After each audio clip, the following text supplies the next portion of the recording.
Alors, s'agissant du pas d'école, en fait, le pas d'épaule, on n'a pas à l'enseigner. Il vient tout seul. Hein. Dans la mesure où le cheval est en équilibre, qu'il est dans l'impulsion, de lui-même, il se grandit si on ralentit le pas.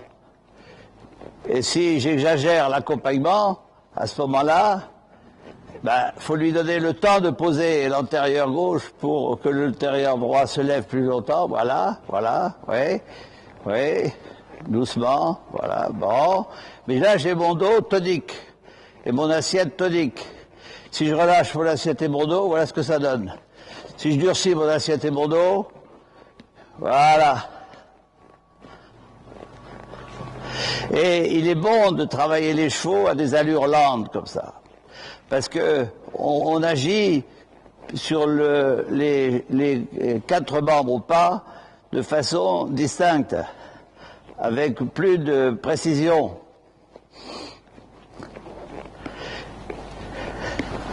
Et dans cet exercice, le cheval il se met dans une attitude juste.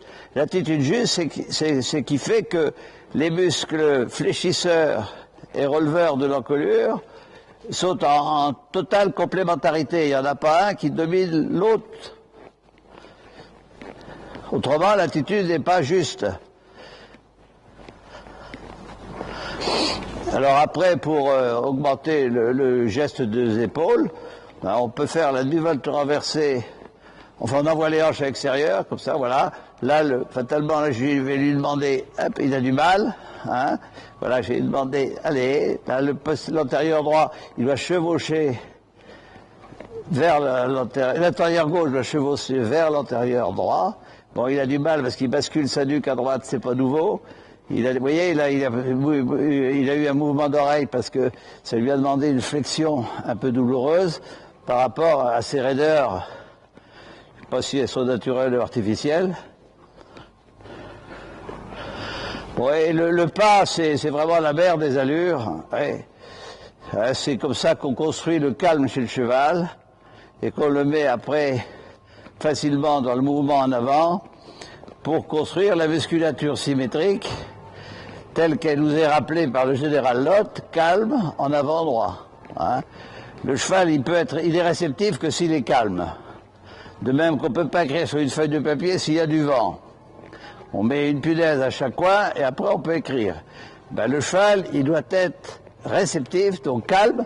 C'est pas uniquement le calme psychique, c'est le calme musculaire et par voie de conséquence, l'équilibre. L'équilibre psychique, musculaire et pondéral. Voilà. Alors là, je sens qu'il a du mal. Il y a des raideurs là, qui se répercutent dans la bouche du cheval, par conséquent, que je ressens dans ma main. Bon, et parce que je lui demande un peu une flexion du dos qui se répercute sur l'encolure. Mais si je veux pas lui demander d'effort, je vais rallonger mes rênes, voilà. Et là, comme ça, il n'est pas sous couvert d'une sollicitation particulière.